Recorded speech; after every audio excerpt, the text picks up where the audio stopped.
হোয়াটসঅ্যাপের একটি ভিডিও তৈরি করে আমি আমার ইউটিউবে আপলোড করলাম। আপলোড করার পর অসংখ্য অগণিত মেসেজ শুধু আসতেই রয়েছে।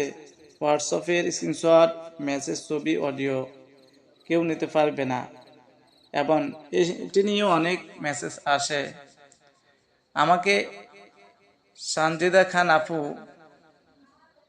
এই প্রশ্নটি করলো, ভাইয়া আমার হোয়াটসঅ্যাপ থেকে একজনের নাম্বার ডিলিট বা ব্লক করে দিলে ওর সাইট থেকে যেন আমার নাম্বারটা ডিলিট হয়ে যায়, এজন্য আমার নাম্বারটা ওর কাছ থেকে যেন না পায়।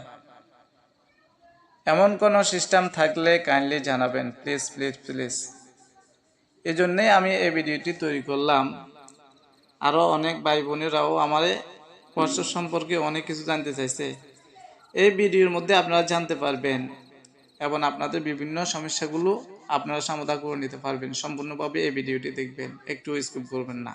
চলুন আর দেরি না করে শুরু করি। বন্ধুরা, এর উত্তরটি হচ্ছে যে আমি বের করে নিয়েছি। এই প্রশ্নের উত্তর মূল বিষয় হলো, হোয়াটসঅ্যাপ কারো নাম্বার ব্লক বা ডিলিট করলেও আপনি তার ফোন থেকে নিজেকে পুরোপুরি মুছে ফেলতে পারবেন না।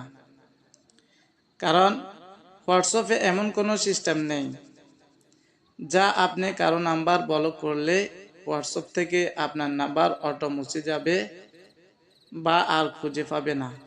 এমন কোনো সিস্টেম নাই। আপনি যা করতে পারেন, এক, ব্লক করুন, সে আর আপনাকে মেসেজ বা কল করতে পারবে না। 2 নম্বরে প্রোফাইল পিকচার অ্যাবাউট করুন, লার্টস অ্যান্ড হাইড করুন। লার্টস অ্যান্ড হাইড করলে আপনি যখন অনলাইনে আসবেন সে আপনাকে আর দেখতে পাবে না আপনি অনলাইনে আছেন।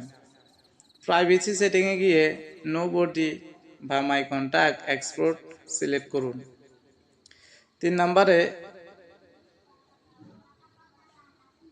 স্ট্যাটাস হাইড করুন, যাতে আপনার কিছুই দেখতে না পায়। 4 নম্বরে নাম্বার চেঞ্জ করে দেন। এটা করলে পুরনো সেট থেকে আপনার নাম্বার অচল হয়ে যাবে। কিন্তু মনে রাখুন, আপনি তার ফোন বা অ্যাকাউন্ট নিয়ন্ত্রণ করতে পারবেন না। সে চাইলে আগের সেটে আপনার নাম্বার দেখতে পারে। হোয়াটসঅ্যাপে এমন কোনো উপায় নেই যাতে আপনি কারো হোয়াটসঅ্যাপ থেকে আপনার নাম্বার সম্পূর্ণ ইনভিজিবল করে দিতে পারেন। প্রাইভেসি সেটিং এবং ব্লক অপশন সবচেয়ে ভালো সমাধান। আশা করি হোয়াটসঅ্যাপের এই বিষয়গুলো আপনি ভালো করে বুঝতে পারছেন। ভিডিওটি যদি ভালো লাগে অবশ্যই আপনাদের টাইমলাইনে শেয়ার করে দেবেন। যারা হোয়াটসঅ্যাপ নিয়ে অশান্তিতে ভোগ করতেছেন তারা এই ভিডিওটি দেখলে বুঝতে পারবেন। ভালো থাকবেন। আল্লাহ হাফেজ। আসসালামু আলাইকুম ওয়া রাহমাতুল্লাহ।